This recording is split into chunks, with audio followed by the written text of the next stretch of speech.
세계 증시는 빠르게, 우리 증시는 폭넓게 3분 증시입니다. 연합인포맥스 정윤교 기자와 함께합니다. 안녕하십니까? 안녕하십니까? 네, 지난주 금요일 미국 증시 어떻게 마무리가 됐습니까? 네, 주말 새 뉴욕 증시는 급반등했습니다.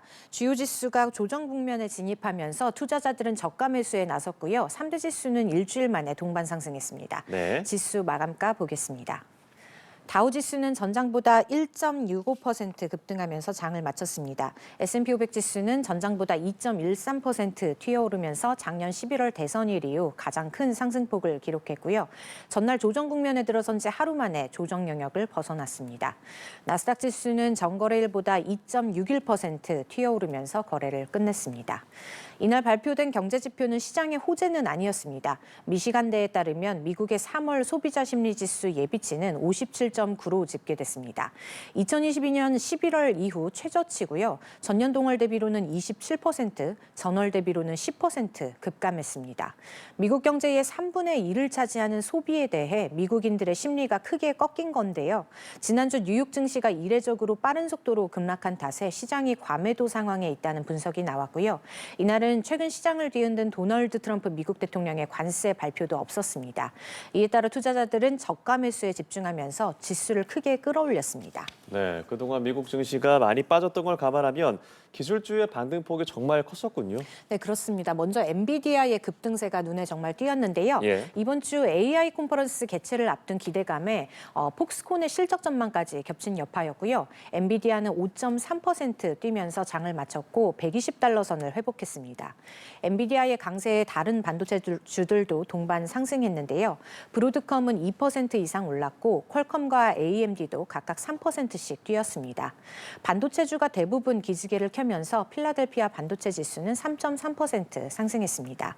한편 테슬라는 중국 상하이 공장에서 모델 Y의 저가 모델을 생산할 거란 소식에 4% 급등했고요. 메타와 넷플릭스는 3% 안팎, 아마존과 마이크로소프트는 2%대의 상승률을 기록했습니다. 한편 디지털 문서 관리 서비스 업체 도큐사인은 호실적을 발표하면서 15% 치솟았습니다. 네, 이렇게 미국 증시는 크게 반등을 했고 지난주 금요일 코스피는 어떻게 마무리가 됐습니까? 네, 지난주 금요일 코스피는 등락 끝에 연 이틀 약보합으로 장을 마감했습니다. 코스피 종가는 전장 대비 0.28% 내린 2,566.36으로 집계됐습니다. 지수는 하락 출발한 뒤 잠시 상승 전환했다가 다시 내리면서 약보합세를 유지했고요.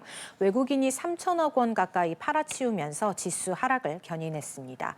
트럼프 대통령발 관세 전쟁과 미국 연방정부 셧다운에 대한 우려, 국내 정치적 불확실성이 뒤섞이며 코스피가 하방 압력을 받은 것으로 풀이되고요. 시가총액 상위 종목 중에 삼성전자는 반도체 업황 회복 기대에도 보합으로 장을 마쳤는데요. SK하이닉스는 2.4% 튀어오르면서 3일 연속 상승에 성공했고 주가 20만 원대를 회복했습니다.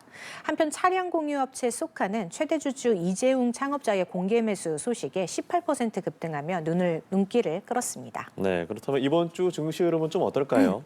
이번 주 시장은 트럼프 대통령의 관세 위협 속에 미국 통화정책 회의를 주목할 것으로 보입니다.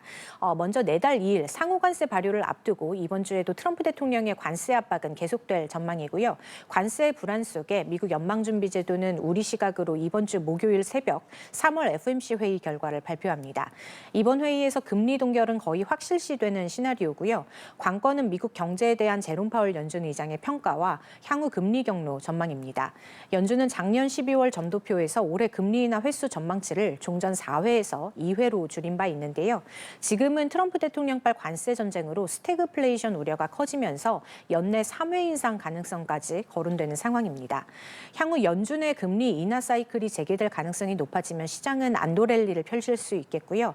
반대로 매파적인 입장이 유지되면 실망 매물이 나올 가능성이 있습니다. 네, 이런 가운데 이 엔비디아가 개최할 AI 컨퍼런스도 이번 주에 주목할 만한 부분이라고요? 네, 엔비디아가 미국 실리콘밸리에서 개최하는 AI 컨퍼런스 GTC 2025도 눈여겨볼 필요가 있습니다. 네. 이번 주 내내 진행되는데요. 투자자들의 시선은 그중에서도 둘째 날인 18일 젠슨 황 엔비디아 최고 경영자의 기조연설에 집중돼 있습니다.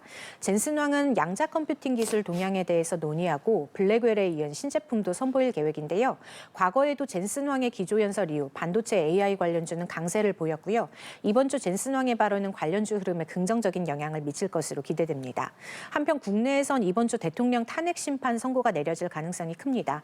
정치적 불확실성이 좀 걷어지면 증시에는 긍정적으로 작용할 수 있습니다. 네, 알겠습니다. 오늘 말씀 여기까지 들어보죠. 지금까지 3분 증시 연합인포맥스 정윤교 기자와 함께했습니다. 고맙습니다. 고맙습니다.